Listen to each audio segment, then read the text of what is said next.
The 1960s gave us some of the most iconic American automobiles in history. But for every success story, there were significant failures that left buyers disappointed and manufacturers scrambling.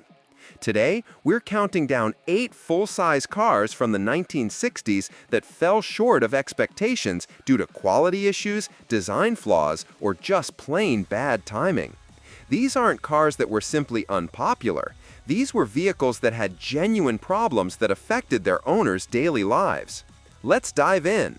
Number 8. 1958 Lincoln Continental Mark III.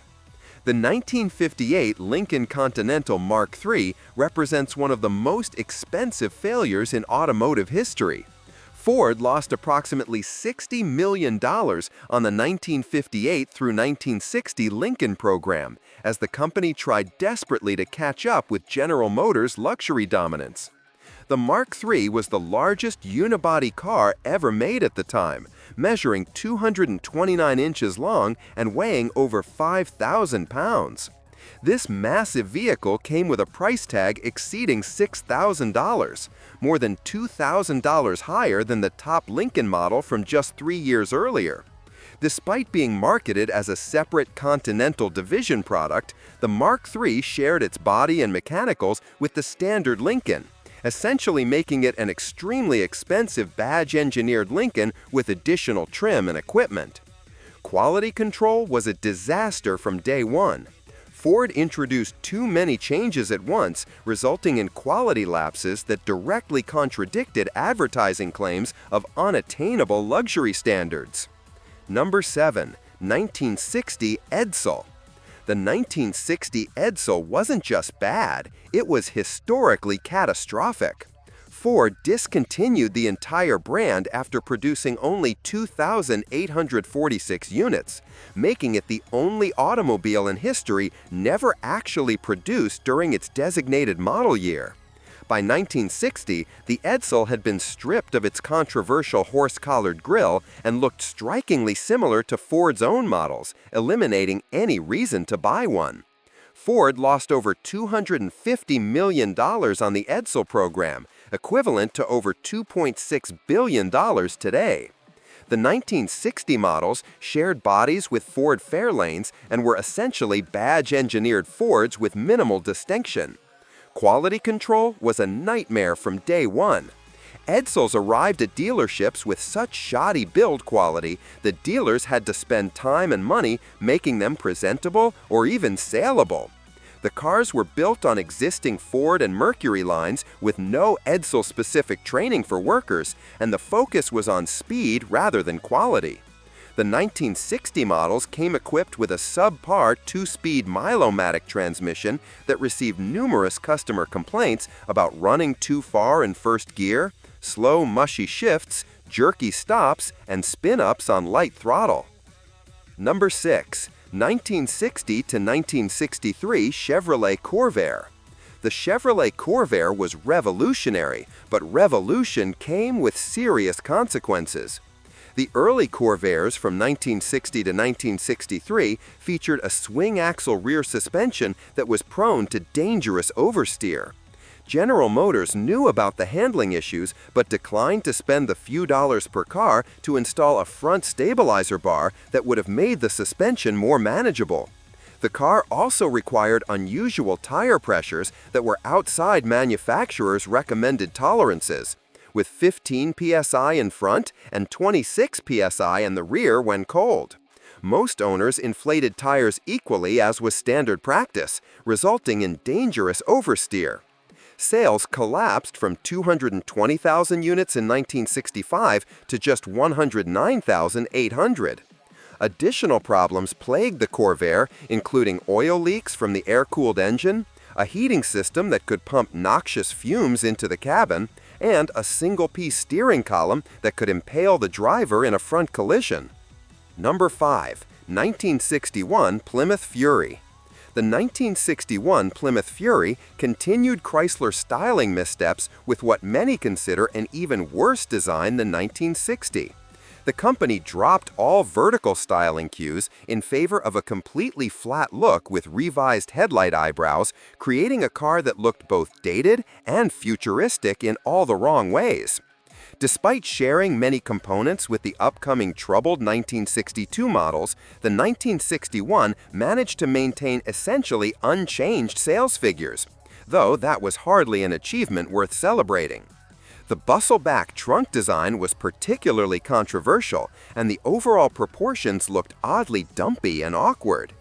Under the hood, Plymouth offered engines ranging from the 225 cubic inch slant 6 to the powerful 413 cubic inch V8 with dual 4-barrel carburetors. But even good engines couldn't save a car with styling that alienated buyers. The 1961 Fury represented the final year before Chrysler's disastrous 1962 downsizing experiment. And while it wasn't as catastrophically bad as what followed, it still suffered from build quality issues typical of the era. Rust was a significant problem, particularly in rocker panels and around the rear window. Number 4. 1960 Dodge Dart Seneca. The 1960 Dodge Dart created confusion in the marketplace from day one. Despite being marketed as Plymouth's cheaper alternative and riding on Plymouth's 118-inch wheelbase, the Dart was still classified as full-size, though it was approximately 7 inches shorter than Dodge's standard Polara and Matador models. This identity crisis made it difficult for buyers to understand exactly what they were getting. While the Dart became Dodge's best-selling line for 1960, helping push total Dodge output to nearly 368,000 units, it set a precedent for confusion that would plague Dodge's lineup for years to come. The base Seneca trim level was the most popular, but it came with minimal equipment and the 225 cubic inch slant 6 engine that provided adequate but uninspiring performance. Build quality was typical for 1960s Chrysler products, meaning rust issues in rocker panels, trunk floors, and around suspension mounting points were common. The dramatic styling with prominent tail fins looked dated almost immediately as automotive design trends shifted toward cleaner lines. Number 3. 1959 Chevrolet Impala. While the 1959 Impala is now considered a classic and highly collectible, it had significant issues when new that are often forgotten. The dramatic styling with huge tail fins and copious amounts of chrome was polarizing, and the so-called bubble top design with narrow C-pillars and plentiful glass created a significant greenhouse effect. These cars became unbearably hot in summer, earning them the nickname cookers. This problem was so severe that full-size Ford coupes actually outsold Chevys in 1960 and 1961, despite Chevrolet dominating overall sales. The 1959 Impala rode on a new X-frame chassis that provided little side impact protection, a serious safety concern that wouldn't be addressed for years. Build quality was inconsistent, with the massive bodies prone to squeaks, rattles, and alignment issues. The electrical systems were primitive by modern standards, and the complex dual headlamp setup introduced problems. Rust was a major issue, particularly in the trunk, rockers, and around the massive rear fenders. Number 2. 1960 Mercury. The 1960 Mercury represented the end of an era, and not in a good way. While Mercury toned down the excessive styling of the late 1950s, the 1960 model still rode on a massive 126-inch wheelbase and weighed over 4,500 pounds for the Park Lane convertible. This substantial size translated to poor fuel economy, difficult parking, and expensive maintenance.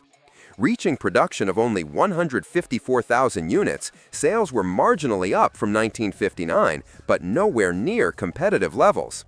Starting in 1961, Mercury would shrink to a 120-inch wheelbase and become little more than a restyled, more expensive Ford, losing its distinct identity forever. The 1960 Mercury's problems extended beyond styling and positioning. The massive cars were expensive to operate, with owners facing high costs for tires, brakes, and other consumables that wore out faster due to the vehicle's weight. The 312, 383, and 430 cubic inch V8 engines were powerful but thirsty, and the optional multi-drive Merc-O-Matic transmission added complexity and potential failure points. build quality was inconsistent, with electrical issues, power steering leaks, and trim pieces that fell off being common complaints. The cars handled poorly due to their size and weight, making them unwieldy in urban environments. Number 1. 1961 Dodge Polara and Matador. Taking the top spot for worst full-size cars of the 1960s are the 1961 Dodge Polara and Matador.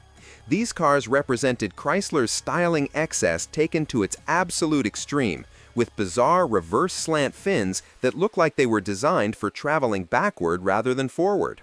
While General Motors and Ford were moving toward cleaner, more modern designs, Chrysler stubbornly clung to finned excess that was already 3 years past its expiration date. The result was cars that looked instantly dated on dealer lots and became the automotive equivalent of wearing bell-bottoms in the 1980s. The 1961 Dodge full-size models suffered from all of Chrysler's typical quality control issues of the era, multiplied by confused styling direction. The bodies were prone to rust, particularly in stress areas around the massive and complex tail fin structures.